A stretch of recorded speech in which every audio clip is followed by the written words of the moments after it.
Welcome to Rune Chapter 1, the latest and greatest installment of the Undertale series. Toby Fox, the creator of the Undertale series, has recently gone on record saying there was a noticeable dent in his mountains of gold bullion made from the first Undertale, so he needed a plan fast. Thinking quick on his feet, he simply decided to release the sequel to Undertale. It's not called Undertale 2, but it might as well be, let's not kid ourselves. As a side note, Toby named this sequel Rune because he has a thing for anagrams. If you rearrange all of the letters found in Rune, you can spell out Undertale. This is only one of many instances of Toby doing this, and if you have a keen sense for deciphering anagrams, you can figure out a lot of secrets and plot points earlier than would be revealed to you normally. For example, have you ever wondered what Sans could be an anagram for? Maybe it could actually be Ness? Think about it. The beginning of the game is probably the weakest part of the game at first sight, and by the beginning of the game, I don't just mean the playable game itself. The game begins as early as the installer for the actual playable game with this strange alternate reality game where the program tries speaking with you or something along those lines. While initially this part of the game made me feel like I was about to play some really crappy fanfiction shit, I learned that the warning that needs to be accepted at the installer is one of the best alternate reality games to ever be made. If you uninstall the game, the uninstaller will actually delete the root folder of where the game is installed. That really raises the stakes for accepting the consequences, doesn't it? After we proceed through the fanfiction.net opening, the game picks up in what seems to be a sequel to the original. However, at the time of this video being published, I'm still quite unsure exactly what it is. Some characters and plot points indicate a sequel, while other characters seemingly just don't remember our character, other characters, or the plot from the first game. Like, why is Azrael alive exactly? Shouldn't he be plant food or something? One thing that is certain is that it's been a while since the first game. Flavor text we can discover around the game world implies that at least 8 years have passed between then and now. Our character now has to attend high school and naturally has high school problems.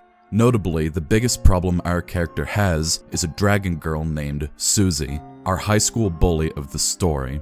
As the game progresses, she has a change of character and actually gets really fleshed out. Unfortunately, this character development gets cut short due to how she acts in the beginning of the game.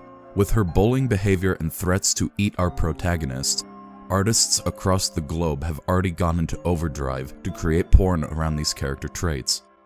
Don't look it up. Really don't. The gameplay is greatly improved over Undertale.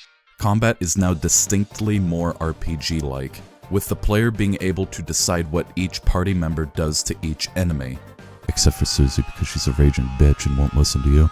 Pacifist players no longer need to act a bunch to spare enemies either. With Razli, a party member you can find early on in the game, pacifist-style players can weaken an enemy with attacks and still spare the enemy by having Razli pacify them while they're tired.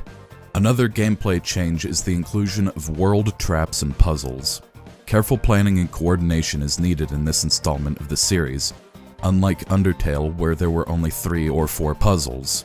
If you picture yourself as a glowing brain genius who makes 400 IQ plays constantly, these puzzles definitely won't challenge you, but they're fun either way. The story is as one would expect from Undertale. You have to complete an objective while deciding to be either an utter dick and killing everything, or being a pacifist and sparing everything. In Rune, you're tasked with stopping the king from shooting a goo fountain into the sky for some reason or another. It's not really explained what happens after that though, because it's heavily implied that the section of gameplay we play through is just our imagination once we defeat the king. Not to mention the game isn't complete, but let's not worry about that for now.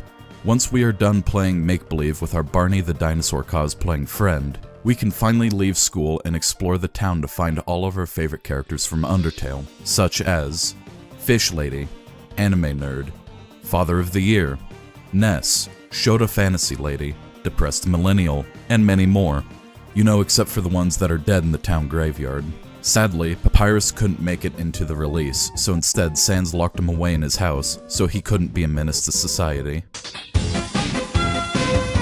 After we return home and go to bed, we are treated to the final cutscene of the game where our character listens to Linkin Park and convulses around the room being an edgelord.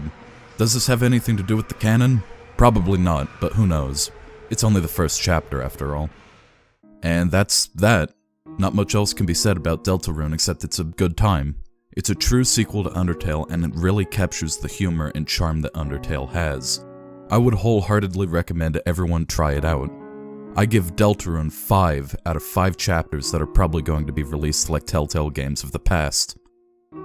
Unless this game ends up like Telltale games.